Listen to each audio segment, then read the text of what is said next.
Hello everyone, स्वागत है आप सभी का आपके अपने चैनल मेट कैम क्लासेस में। दोस्तों, एमपीपीएससी असिस्टेंट प्रोफेसर 2026 के लिए नोटिफिकेशन आ चुकी है। इस नोटिफिकेशन पे हम पहले भी वीडियो बना चुके हैं। चूंकि अभी जो है वो एप्लीकेशन फॉर्म ओपन होने वाला है, इसीलिए आपको थोड़ा सा जागरूक करना यहाँ जरूरी है। दोस्तों, अगर हम बात करते हैं एमपी असिस्टेंट प्रोफेसर की, तो 900 से ज़्यादा जो है वैकेंसी अलग अलग सब्जेक्ट में आई हुई हैं। देखते हैं भाई, केमिस्ट्री की अगर हम बात करेंगे दोस्तों, तो केमिस्ट्री में हम देखते हैं, आप ये देख सकते हो, मध्य प्रदेश लोक सेवा आयोग केमिस्ट्री के जो है वो असिस्टेंट प्रोफेसर, सहायक प्राध्यापक रसायन शास्त्र के पदों की जो है वो वैकेंसी आई हुई है। अगर हम इसमें बात करते हैं कि डेट क्या है, तो 17/4/2026, मतलब 17 अप्रैल से जो है आपका एप्लीकेशन फॉर्म ओपन हो जाएगा। कब तक आप आवेदन कर सकते हो, तो वही 16/5/2026, मतलब 16 मई तक जो है वो आप फॉर्म भर सकते हो। दोस्तों, अगर हम बात करें कितनी वैकेंसी इस बार केमिस्ट्री में आई है, तो केमिस्ट्री में बहुत ज्यादा वैकेंसी इस बार देखने को मिली है। लास्ट टाइम से बहुत ज्यादा वैकेंसी है। अगर हम बात करते हैं तो केमिस्ट्री में 116 वैकेंसी है। लास्ट टाइम से ज्यादा मैं क्यों बोल रहा हूं, क्योंकि जनरल में आप वैकेंसी देखिए। अगर हम जनरल की बात करते हैं, जो भी एमपी से अगर अदर स्टेट के भरते थे, तो लास्ट टाइम क्या था कि 22 वैकेंसी थी। इस बार जो है, जो अगर अनरिजर्व्ड की हम बात करते हैं, तो टोटल वैकेंसी जो है वो 31 वैकेंसी है। टोटल जो है वो 31 वैकेंसी है अनरिजर्व्ड के लिए। तो अगर हम टोटल बात कर रहे हैं, अनरिजर्व्ड के लिए 31, एससी के लिए 19, एसटी के लिए 23, ओबीसी के लिए 31, ईडब्ल्यूएस के लिए 12, और टोटल जो है वो 116 वैकेंसी दोस्तों दी हुई हैं। इसमें जो है मध्य प्रदेश का एक केस भी चल रहा है 87 और 13% का। तो उसमें जो है कुछ वैकेंसी पे मतलब अगर सिलेक्शन भी आपका हो जाता है, तो थोड़ा सा विवाद जो है उस पर भी बना हुआ है, तब तक कोर्ट का फाइनल आदेश नहीं आता। दोस्तों, ये तो हुई बात कि कब जो है वो असिस्टेंट प्रोफेसर का फॉर्म ऑनलाइन मतलब स्टार्ट हो जाएगा एप्लीकेशन फॉर्म, और कब तक जो है आप फॉर्म भर सकते हो और कितनी वैकेंसी है। इसके बाद अगर मैं बात करता हूं कि कौन कौन जो है इस फॉर्म को भर सकता है। अगर आपने एमएससी की हुई है और आपके जो है एमएससी या पोस्ट ग्रेजुएशन में 55% से ज्यादा है, तब ये आप फॉर्म भर सकते हो। दूसरी चीज, जो इसमें एज लिमिट है, तो एज लिमिट आप देख सकते हो 21 साल से 40 साल तक की एज लिमिट है। अच्छा, यहां मैं एक बात और आपको बता देना चाहूंगा, एमएससी प्लस आपका नेट क्वालिफाई होना चाहिए, या फिर नेट के स्थान पे आपका जो है वो एमपी सेट क्वालिफाई होना चाहिए, तभी जो है ये आप फॉर्म भर सकते हो, अगर आपकी एज 21 से 40 साल के बीच में है तो। और जो आयु जनगणना है, या जो आयु आपकी कैलकुलेट होगी, वो आपकी 1/1/2026 से जो है वो कैलकुलेट होगी। इस तारीख को आपकी आयु 21 वर्ष से कम नहीं होनी चाहिए और 40 साल से ज्यादा नहीं होनी चाहिए। अच्छा दोस्तों, इसमें जो है एक दो पॉइंट और मेंशन थे, जो कि मुझे बताना जो है वो ज्यादा उचित नहीं लगा, क्योंकि ऐसा कैंडिडेट मुश्किल से ही कोई होगा कि अगर किसके जो है 2 या 2 से अधिक बच्चे हैं, तो वो जो है वो आवेदन नहीं कर सकता है। तो ये बात एक बार जो है वो आप देख सकते हो, थोड़ा नोटिफिकेशन में जाके चीजें यहाँ पढ़ सकते हो।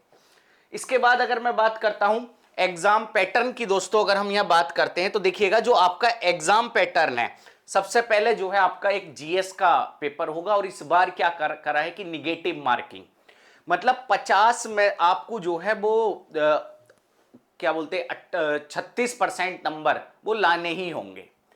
आपको जो है ध्यान रखना, इस बार पहली बार निगेटिव मार्किंग है असिस्टेंट प्रोफेसर के एग्जाम में। इससे पहले जो है वो निगेटिव मार्किंग नहीं थी, तो इसका विशेष रूप से आपको ध्यान रखना है, क्योंकि जो जीएस का पेपर होता है इसमें आपको 36% लाने ही होंगे। अगर आपके 36% नहीं आते हैं तो आपका एग्जाम क्वालिफाई नहीं होगा।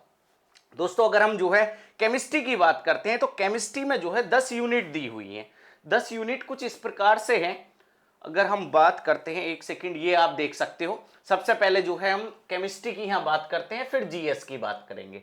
तो दोस्तों, केमिस्ट्री में जो है आपको 10 यूनिट दी हुई हैं, और 10 यूनिट कुछ इस प्रकार से हैं कि यूनिट 1 में जो है आपको एंशिएंट इंडियन हिस्टोरिकल केमिस्ट्री, या जो पुराने टाइम में अपने वैज्ञानिक थे वो किस प्रकार से धातुओं को अलग करते थे, कौन कौन से यंत्राज यूज करते थे, ये सब यूनिट 1 में आएगा। तो आप ये मान के चलिए कि 10% जो है आपका यूनिट 1 से आएगा, 10% यूनिट 10 से आएगा। यूनिट 10 का भी सिलेबस थोड़ा सा अलग है केमिस्ट्री से, जो हम नॉर्मली नेट और गेट के लिए पढ़ते हैं। तो आप ये जो है बिल्कुल भी हल्के में आप इस चीज को मत लेना कि यूनिट 1 आप ऐसे ही करके चले जाओगे। भाई बहुत ज्यादा क्वेश्चन लास्ट टाइम इस यूनिट 1 से आए थे। ठीक है, आप ये देख सकते हो एंशिएंट इंडियन केमिस्ट जो है वो कौन कौन सी चीजें यूज करते थे, किस प्रकार से कौन से फेमस जो है वो साइंटिस्ट हुए हैं, ये सारी चीजें इसमें अपनों को पढ़नी होती हैं। इसके बाद यूनिट 2 में क्वांटम केमिस्ट्री है, ग्रुप थ्योरी है, केमिकल थर्मोडायनामिक्स है, फेस है, सॉलिड है। यूनिट 3 की बात करते हैं, इलेक्ट्रो है आपकी, कंडक्टेंस है, उसके बाद कोलाइड्स है, सरफेस केमिस्ट्री है और केमिकल काइनेटिक्स है। यूनिट 4 की बात करते हैं, एटॉमिक स्ट्रक्चर है, पीरियोडिक प्रॉपर्टीज है, मेन ग्रुप एलिमेंट्स हैं। इसके बाद जो है वो अपना ट्रांजिशन एलिमेंट दिए हुए हैं। यूनिट 5 की बात करते हैं तो दोस्तों एसिड बेस थ्योरी है, पॉलीमर केमिस्ट्री है, इन्वायरमेंटल केमिस्ट्री है, इसके बाद जो है फोटोकेमिस्ट्री है और केमिकल बॉन्डिंग है। यूनिट 6 की अगर हम दोस्तों बात करते हैं, ऑर्गेनोमेटेलिक केमिस्ट्री है, एनालिटिकल केमिस्ट्री है, बायो इनऑर्गेनिक है और जी आपका इनऑर्गेनिक स्पेक्ट्रोस्कोपी है। यूनिट अगर हम 7 की बात करते हैं, आपका जो है IUPAC दिया हुआ है, GOC दे रखा है, स्टीरियो केमिस्ट्री है आपका और साथ ही साथ जो है यहाँ आपकी थोड़ा बहुत जो है, एक सेकंड, हाँ थोड़ा सा जो है आपकी रीजियो सेलेक्टिविटी, कीमो सेलेक्टिविटी या मैं कहूँ रिएक्शन मैकेनिज्म भी यहाँ मेंशन है। यूनिट 8 की बात करते हैं दोस्तों, आपके रिएजेंट है, नेम रिएक्शन है। अच्छा, इसमें जो है आपका हेट्रोसाइक्लिक कंपाउंड है। और यूनिट 10 और 9 की बात करते हैं दोस्तों, इसमें जो है रीअरेंजमेंट रिएक्शन आपकी दी हुई है, जो कि नेम रिएक्शन आपकी दी हुई है, और पेरिसाइक्लिक रिएक्शन, फोटोकेमिस्ट्री, बायोमोलिक्यूल्स और ऑर्गेनिक स्पेक्ट्रोस्कोपी। और यूनिट 10 की बात करते हैं तो यूनिट 10 में कौन से मिनरल्स, कौन सी बेल्थ और बेल्थ कहाँ जो है मध्य प्रदेश में पाई जाती है, इससे क्वेश्चन यहाँ आते हैं। दोस्तों हम करते क्या, यूनिट फर्स्ट और यूनिट 10 को हल्के में ले लेते हैं, जिससे जो है हमारे नंबर आ नहीं पाते। और मैंने देखा है जो फर्स्ट पेपर होता है GS वाला, अगर आप यूनिट फर्स्ट और यूनिट 10 अच्छे से तैयार करके जाएंगे तो उसमें भी कम से कम 100 में से ये मान के चलिए 10 से 15 क्वेश्चन जो है इस यूनिट फर्स्ट और यूनिट 10 से आते हैं। ये चीज आपको ध्यान रखनी होगी।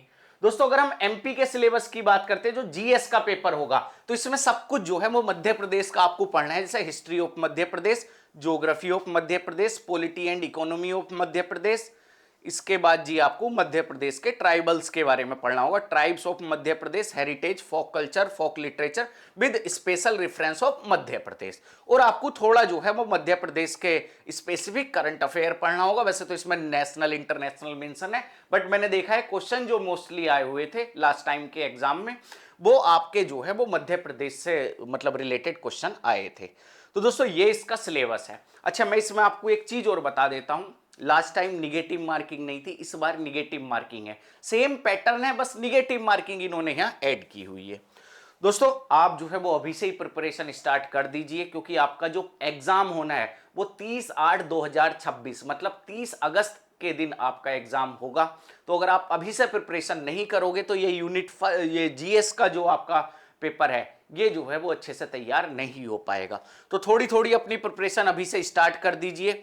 अगर आप जो है वन स्टॉप सॉल्यूशन चाहते हैं कि आपको GS भी मिल जाए, केमिस्ट्री भी मिल जाए, तो मैं बता देना चाहूँगा कि MPPSC असिस्टेंट प्रोफेसर केमिस्ट्री 2026 के लिए मेडकेम क्लासेस ने कोर्स लॉन्च किया हुआ है। आपको करना क्या है, मेडकेम क्लासेस का ऐप गूगल प्ले स्टोर से डाउनलोड करना है। उधर जो है अपनी कैटेगरी में आपको असिस्टेंट प्रोफेसर जॉब सेलेक्ट कर लेनी है, उधर आपको ऑल कोर्सेज में क्लिक करना है, तो सारे जो है वो आपको कोर्सेज दिख जाएंगे। इसके साथ दोस्तों अगर आपको किसी भी तरह की कुछ प्रॉब्लम होती है केमिस्ट्री से रिलेटेड, आपके किसी भी एग्जाम से रिलेटेड, तो आप इन नंबर पर कॉल करके हमसे संपर्क कर सकते हो। तो दोस्तों प्रिपरेशन स्टार्ट कर दीजिए। मैं पहले ही बोला था 2026 उन लोगों का ईयर होगा जो असिस्टेंट प्रोफेसर बनना चाहते हैं। तो thank you so much everyone for joining this session. Thank you.